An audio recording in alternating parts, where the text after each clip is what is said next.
Ысык Көл облусунун Чолпон Ата шаарындагы Рухордо комплексинде советтик жана мамлекеттик ишмер Кыргыз Республикасынын баатыры Турдак Унусубалиевдин эстелиги ачылды. Иш-чарага президенттик аппараттын өкүлдөрү, облус жетекчилери, коомдук жана мамлекеттик ишмерлер, ошондой эле акын жазуучулар менен жакындары катышты.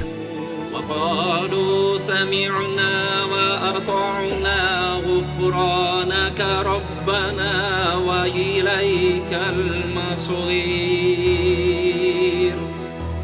Эстеликте улуу инсандын олтургучта китептерин карма олтурган образы чагылдырылган. Анткени Турдак Унусубалиев кандай гана кызматта иштебесин, журналисттик, жазуучулук жумушун таштаган эмес. Улуу инсан бай хронологиялуу тарыхтын бурулуштарын жаратып гана калбай, аны кагазда калтырууда дагы алдына киши салдырган эмес. Иш-чаранын катышуучулары мамлекеттик ишмердин ошондой эл үчүн жасаган эмгектерине токтолду.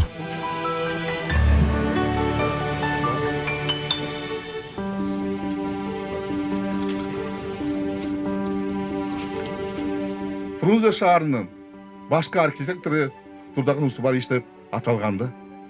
Чыныгы эле Фрунзе шаары деген ошо бак дарактуу, мейман достуу, интеллигенциясынын ордосу болгон ошол мезгилдеги шаар болгон. Кыргызда сөз бар эмеспи? Ошо алыскы бийик нерсе алыстан көрүнөт деп. Мына кылым өттү. Биз бүгүн баа берип атабыз. Атабыздын баскан турганына, кылганына. Атабыз чыныгы эле ушу Кыргызстан деген үйгө өмүрүн аягай эмгек кылды. Достук ордени менен, Манас орденин биринчи даражасы менен, анын эң негизги ушу Кыргыз Республикасынын ак шуңкар белгиси менен Кыргыз Республикасынын баатыры деген наам алды.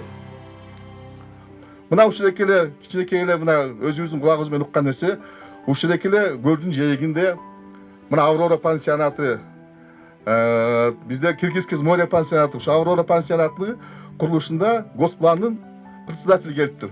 Эс алып ушу күздө, күз маалында болгон экен. Ушу эс алып атканда здесь очень хорошая природа, горы, вода, воздух деп атканда здравница керек, мен барган сайын айтып жүрбөйм дейт экен. Ошондой айткан экен да, эс алгандан кийин тамак жегенден кийин адам мындай жакшы болуп кетип пейличи. Ну, в следующий раз привезите документ десе. Зачем в следующий раз? Давайте сегодня колышек забьем деп коюп, ошо казык кагып туруп уруп калган экен. Кийин 2 жылдан кийин башка госплан келген, так эле ошол 2 жол менен Киргизский море куруп калган экен. Мына атабыздын деген баарын көргөн келечекте ушунун баары Кыргыз элине керек экенчи. Эми элибиздин өткөн тарыхында өзүнүн ишине караганда өзүнүн элдин ишин, мамлекеттин ишин биринчи кезекке коюп жетекчи катары ушундай адамдар, инсандар болот эмеспи? Ал ошол тарых үстүндөгү ушундай адамдардын сап башында биринчи Турдак Унусубалиев турат десек эч жаңылышпайбыз. Анткени Турдак Унусубалиев Кыргыз мамлекетинин башында 25 жыл дээрлик башкарып олтуруп, Кыргыз мамлекетинин экономикасына, социалдык, маданий өнүгүшүнө ополтоодой чындыгында чоң кызмат өтөп кеткен киши. Бул Кыргыз мамлекетинин агрардык мамлекеттен индустриалдык агрардык мамлекетке айландырган ушул киши десек биз жаңылышпайбыз. Турдак Унусубалиевдин 100 жылдыгын область деңгээлинде ушундай кишилердин катышуусунда ошону менен бирге эстелигин ачууга катышкандарыңыздарга баарыңыздарды куттуктап, чын жүрөктөн чыккан рахматымды айткым келет. Келип ушул ишти ишке ашырып аткандарга. Бул чынында эң ыйык иш. Чынында Турдак Унусубалиев башкаруу жагынан, ишмердүүлүгү жагынан, бардык жагынан, кишичилик жагынан, бардык жагынан бул эң бир геройдун герою десем туура болот кошу. Азыр биз ушу герой дедик. Бул киши чынында эле геройдун герою болгондой. Бир сөз менен айтканда, гениальный десек аз болот. Акылман десек тас болот. Титан десек тас болот. Мына ушундай сөздөрдү Турдак Унусубалиевге айтсак, ең баяғы су қошып келіп айқанда абдан тура болады деп ойлаймын. Мен шынында эле Турдак Союздун жанында 12 жыл катары баягы башка иште жүрүп акылдашып жүргөнүмдү айтпай эле коеюн. Кийин пенсияда жүргөндө акыркы күндөрүнө чейин байланыш үзүлбөй саламдашып, катташып турганымды айтпай эле коеюн. Ушул киши чынында эле бир гениальный жагы абдан бир кишилерди өзүнө тарта алган. Бул жерге эстеликтин коюлуп калган себеби Турдак Усмановичтин эстелигин Бишкектин бир борбордук аянтына коюу боюнча маселелер 90 жылдык юбилейинде чыккан, 95 жашка чыкканда да көтөрүлгөн. Бирок Турдак Усманович өзү каршы болуп жүргөн. Мага Теңир толук туугандар ошо тапшырма беришкен. Майке менен барып сүйлөшүп келип, ушуну маселе коюп атабыз, кандай карат деп. Турдак Усманович өзү ойлонуп туруп, Сталиндин, Лениндин эле эстеликтерин ары бери жылдырып атышат деп анын артын айткан жок. Мен түшүндүм, бул киши ошо эстелик койгонго каршы экен. 95 жашка чыкканда бул маселе дагы көтөрүлдү. Мен барып сүйлөшүп, анан эгер Бишкектин борборунда болбосо Рухордодо мына Назарбаевдин эстелиги турат, Ататүрктүн эстелиги турат, биздин кыргыз мамлекетин түптөгөн аталарыбыздын баардык эстеликтер турат. Ушул жерге койсо кандай десем, бир аз ойлонуп туруп, сразу макулдугун берген жок. Ысык көлдү аябай чексиз жакшы көрөрүн. Чолпон Ата шаарын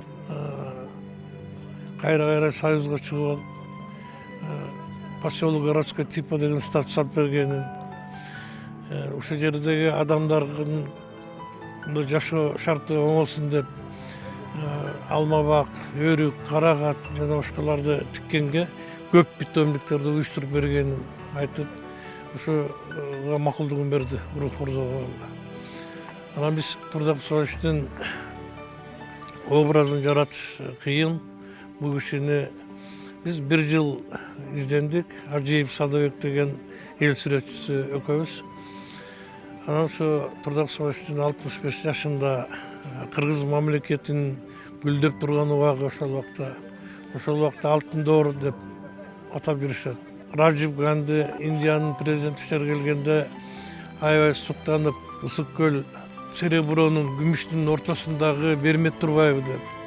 Хеккенен Финляндиянын президенти келгенде ошо Турдак Усмановичке биз көлүбүздүн түштүк жагындагы жана алачыктай таштардын баарын көрүп, кыргыз мамлекети аябай бай мамлекет турбайбы. Эмне үчүн бай мамлекет деп айтып атасыз, бул таштарыңарды карачы деп. Байлык, ушунун баары байлыктар деп. Ошол көп нерселерди айтып отуруп анан кийин макулдугун берди.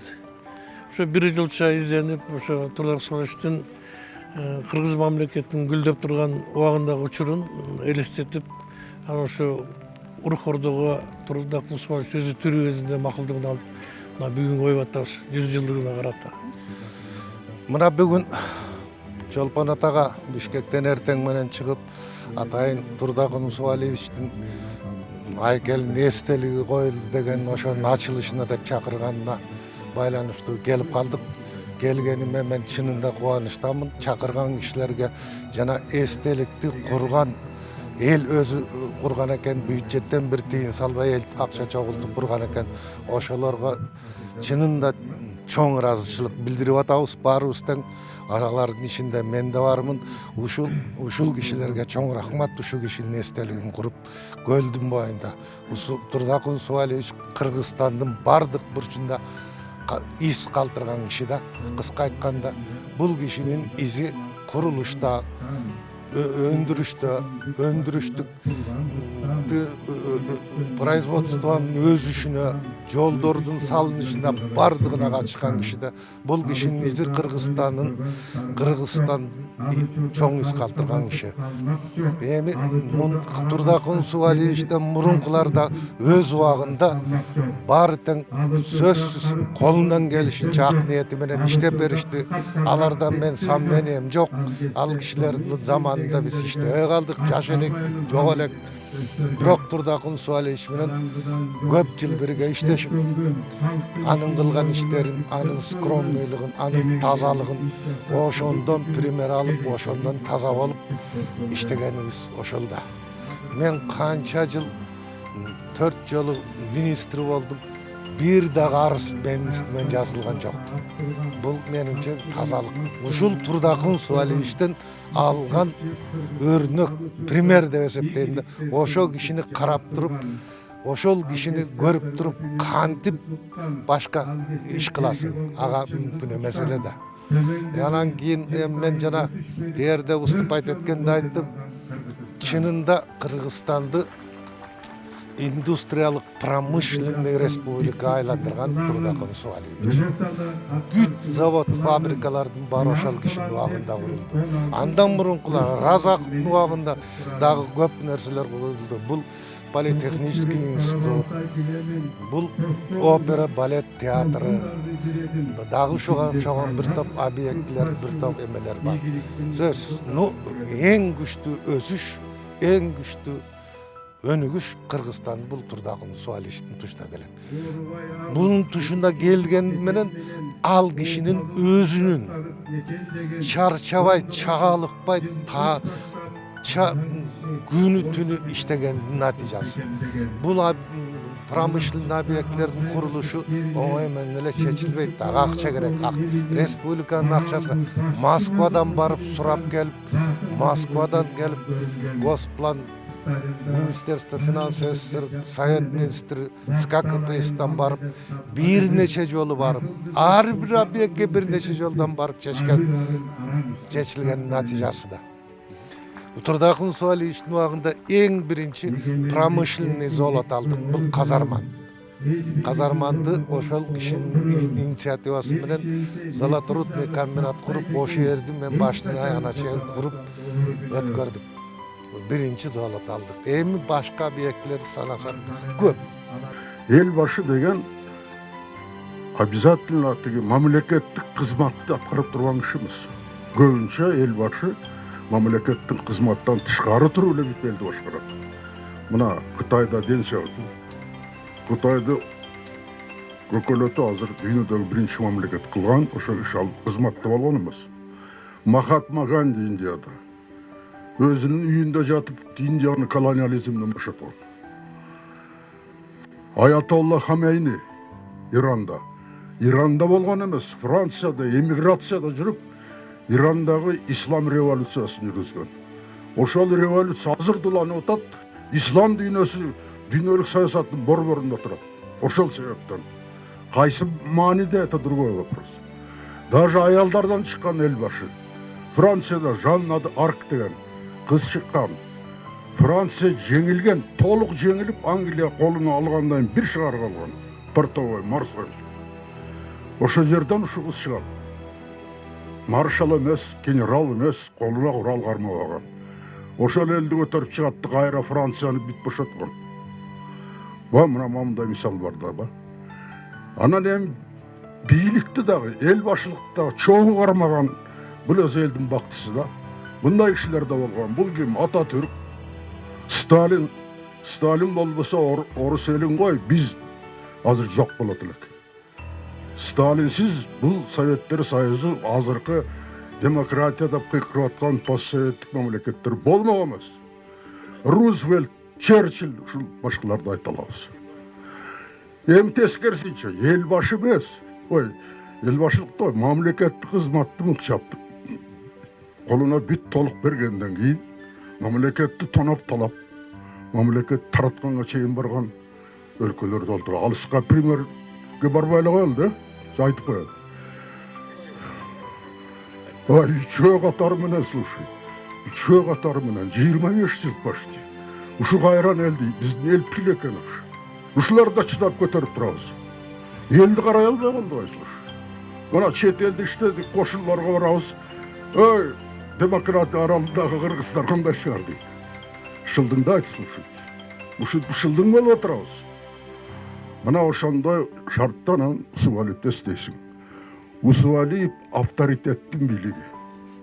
Орусча айтканда не власть, не авторитет власти, а власть авторитет. Биздин чыгыштын элдери авторитетке гана башыйт конгон.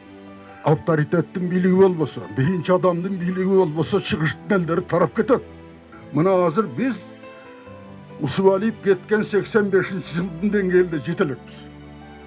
ВВП жанагы ички дүң продукция боюнча.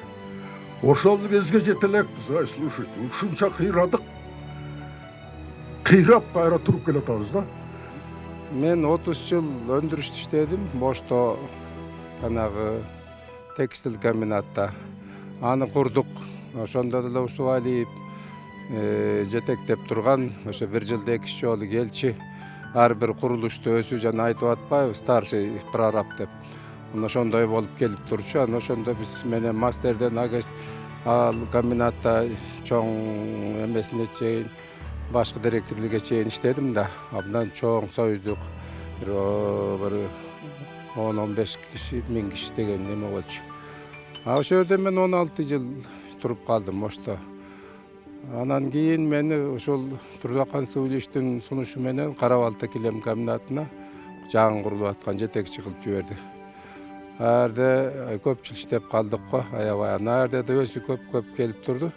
Анан аябай мындай доход бере турган чоң ишканалардын жетекчилерин өзү да көздөчү, жардам да берип турчу, ишенимди да көрсөтчү. Анан эми адамдын эмгегин баалаган киши болчу да. Биз ким элек, ким болдук дейт. Ошол институт бүтүп келип, Ошко келип, анан бияка келдик. Анан кийин ошол мен байкадым, бул адамдын эмгегин туура баалаган киши экен да. Мен ушу аябай көзүм жетти. Андан кийин көп жолугуп мен 90-жылдардын башында акын болуп кеттик, эстир кулап калды. Анан ошондо бул кишинин өзгөчөлүгүн көрдүм да. Анан бир күнү ошол чоң жерде жолугуп алып туруп, анан сен эми көп жерге көп жыл сени 2 ишканага кармап койдум, Алымбеков кечирип койгун деди. Мен ошо падышаны кечирим сураган ошондо көрдүм да.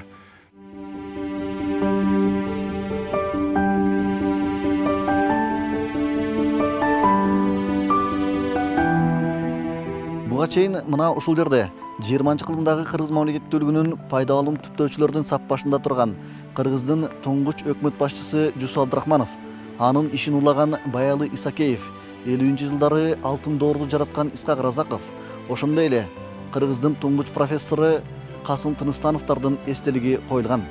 Эми алардын логикалык уландысы мынтип кыргыздын дагы бир залкары, эл баатыры Турдакун Усубалиевдин эстелигинин коюлушу менен уланып отурат.